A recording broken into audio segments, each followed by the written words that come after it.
não perde tempo. Então a gente precisa não dar espaço.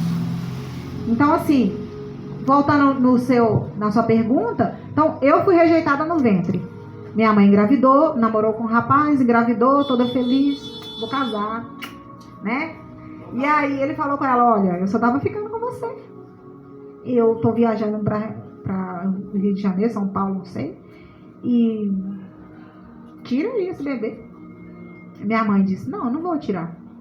Agora uma mulher lá do Nordeste, sem mãe, maltratada pela madrasta, meu avô era um camisolão, um pau mandado, infelizmente. Ele era um bom homem, mas a mulher mandava nele. Então tudo, minha mãe e meus tios passou muito aperto, eram 3 filhos. E aí uma pessoa sem nenhum apoio familiar, sem nada, novinha, porque minha mãe me teve mais ou menos com a mesma idade que eu tive minha filha, 18, 19 anos, minha mãe bem novinha, já passava privação, imagina só, grávida, sem apoio. Mas ela enfrentou, ela foi corajosa e disse, não, eu não vou tirar. Eu não vou tirar, se eu tiver se eu tiver um pão eu dou metade para ela, se eu tiver metade eu dou a ela e fico com fome. E aí ele falou com ela assim, já que você não quer tirar, vai lá, conversa com a minha mãe. Se a minha mãe quiser te ajudar, ela te ajuda, ou seja, um verdadeiro canalha. E aí a minha mãe foi conversar com a mãe dele, e a mãe dele disse assim, olha, se você me der a criança, eu cuido. Aí minha mãe disse, olha, eu não sou cadela não, para parir e dar meu filho para os outros.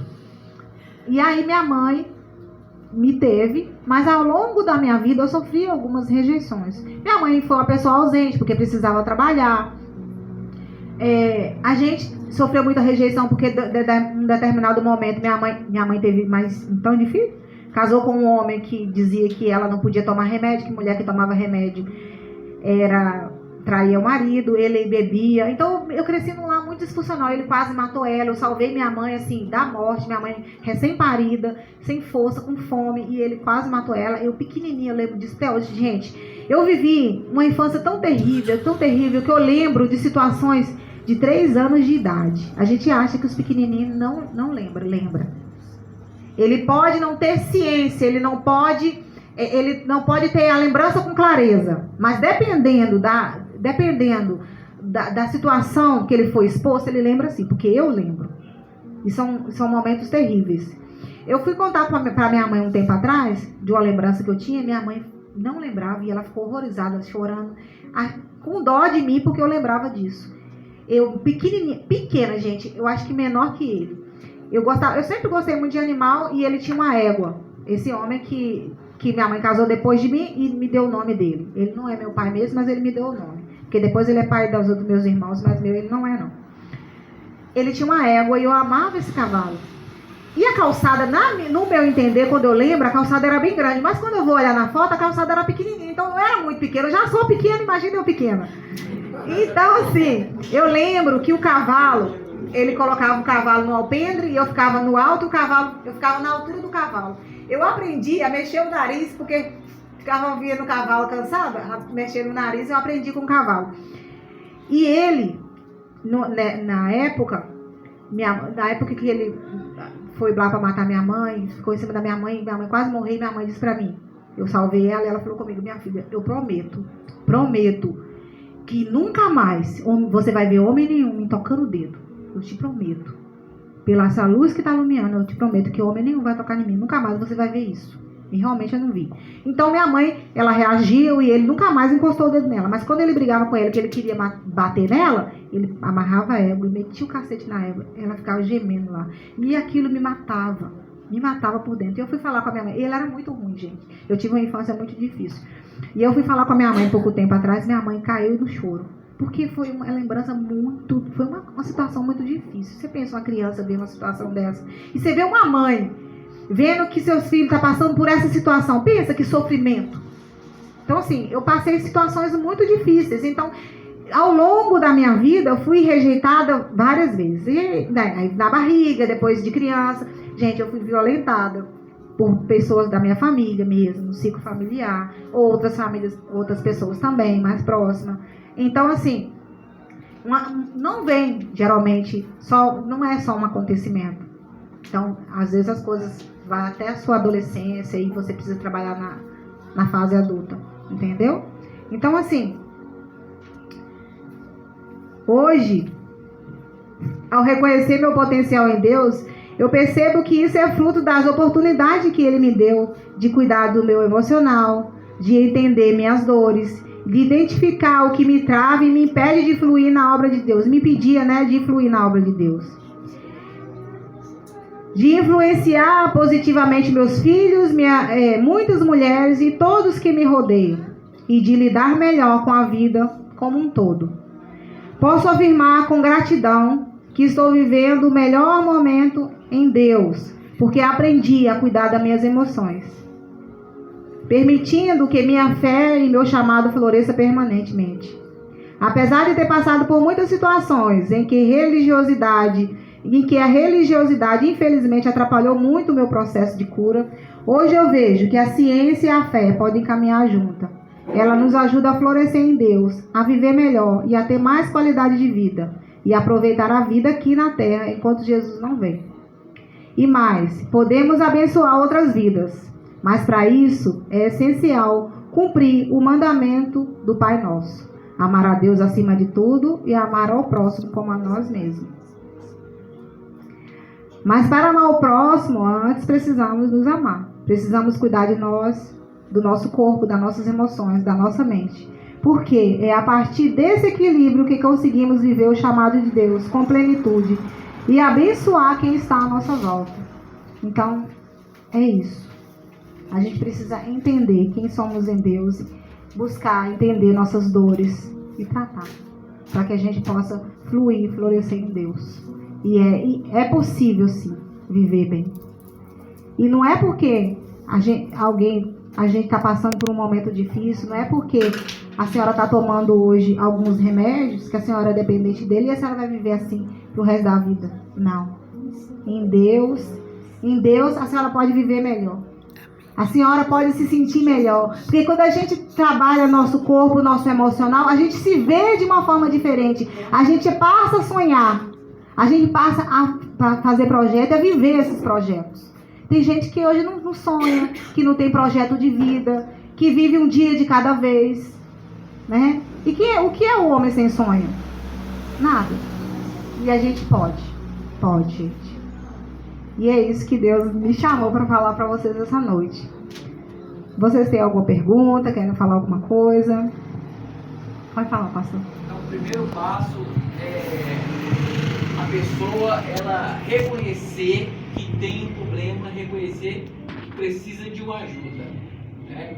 Exatamente. O segundo seria a pessoa procurar um especialista, né? Exatamente. E ali ver quais são os traumas, quais são as bagagens, igual você falou. Exatamente. Ali, né? Exatamente. Tem muita gente que realmente, né, vive hoje o que talvez viveu, e ao contrário. Repete hoje o que... Ao contrário, por exemplo, eu tento dar uma vida melhor pro meu filho do que a que eu tive.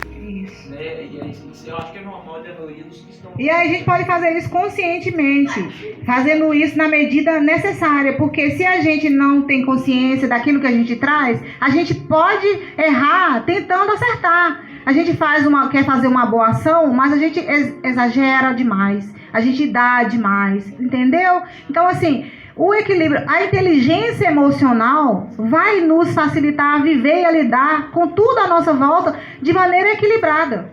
Sem mais nem menos. Ali, ó, arrisca.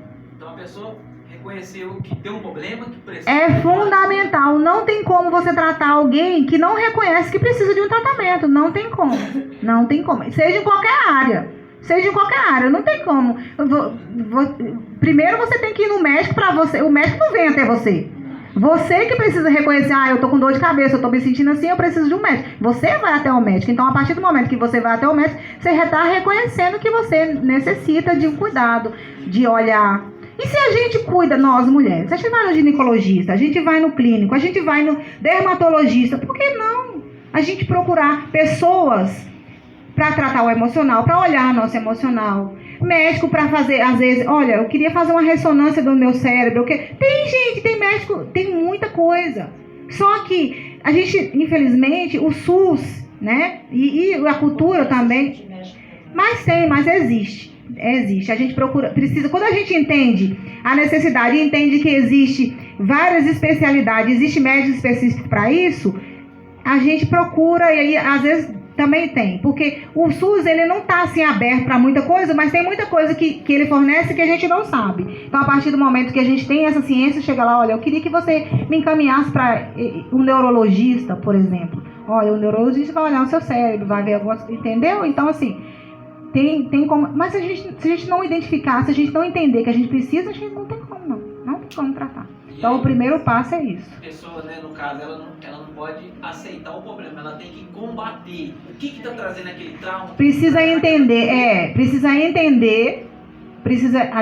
identificar, entender, para daí a gente começar a trabalhar. Justamente. Né? A medicar, a trabalhar o que a gente precisa. Está no Setembro Amarelo, até finalizando. Exatamente. Mas muitas pessoas estão errando porque está guardando, né, essas emoções. Não quer compartilhar, não quer dividir, não quer tentar procurar uma ajuda porque acha que consegue sozinho, né? Então o importante é a pessoa saber que ela precisa de ajuda e procurar um profissional e trabalhar em cima daquilo e não aceitar a situação que está vivendo. Eu dei para todos uma bala no começo da palestra. Eu quero que vocês peguem a bala e tentem abrir a bala com uma mão só. Tem duas sem bala. Pra mim. Não, peraí, calminha, peraí. Eu achei que ele ia falar que esquentou a bala com carinho, eu tô esquentando a bala. Eu vou ganhar o prêmio de bom garoto. Não esquentou nada, eu tô esquentado aqui. Peraí, eu pedi pra esperar. Vou pedir pra ela abrir pra mim. 30 segundos para alguém abrir a bala. Não. Cada um vai abrir a sua, com uma mão só. Com uma mão só? A Maria tá usando deixa lá. Com uma mão só. Sua mão, Maria. Tá aberta. Ó, tem gente que consegue. Só a mão, sem deixar cair no chão. Caiu não. Tá aberta a minha. A Maria não usou deixa, eu ouvi daqui. Não, eu abri. Aqui, ó, minha tá fora do prato. Conseguiu? Ó, a maioria conseguiu. Não, metade conseguiu e metade não conseguiu. Agora eu quero que vocês abram com a outra mão. Com as duas mãos, com as duas. Pode abrir, normalmente. Mas abrir, geralmente a gente não abre com as duas mãos não é mais fácil? Sim. Então quando a gente entende que a gente não está só, que a gente não precisa carregar a nossa dor sozinho, que carregando junto é mais fácil, a gente fica mais leve a bagagem para nós. Gente, Jesus, ele poderia ter vindo à Terra e ter evangelizado para todo mundo sem pedir ajuda dos discípulos, mas ele pegou discípulos diferentes, com características diferentes, personalidades diferentes. Então nós não nascemos sozinhos, Deus não fez nós para vivermos sozinhos. A gente precisa de uns aos outros. Que seja especialista, que seja médico especialista, que seja um amigo, que seja um pastor. Mas, gente, a gente não está sozinho. A gente precisa entender que a gente não está sozinho. Além de a gente estar com Deus primeiramente, a gente nunca está só. Mas é importante a gente dividir a nossa carga com alguém. É isso. Eu nunca tive medo de ver meus 3 filhos. Jesus e eu. Amém. Amém. Então, Amém. gente, olha, foi um prazer. Eu vou deixar o meu número, meu Instagram com o pastor. Se vocês quiserem entrar em contato comigo, tiver alguma dúvida, será um prazer ouvir, explicar o que vocês, alguma pergunta que vocês queiram que eu responda, tá? E é isso. Eu espero que vocês tenham gostado. Espero que o Espírito Santo ministre no coração de vocês e que, se quem ainda não se convenceu, que o Espírito Santo convença vocês. Olha, eu preciso, eu vou procurar alguém. E olhe, gente, fique à vontade. O mundo é muito grande. Às vezes é normal. Só para finalizar, às vezes é normal você procurar um profissional, principalmente para contar a sua vida, em que você não sente muita confiança. Troque. É importante você ter confiança na pessoa com que você vai trabalhar, com que você vai se abrir. Ou então com a pessoa mesmo, um amigo, tá? Não saia aí contando suas dores para qualquer um. Não saia compartilhando suas coisas com qualquer um. Ore a Deus e Deus vai direcionar vocês. Mas lembrem, vocês não estão só, tá bom? Amém. Vai, bate palma.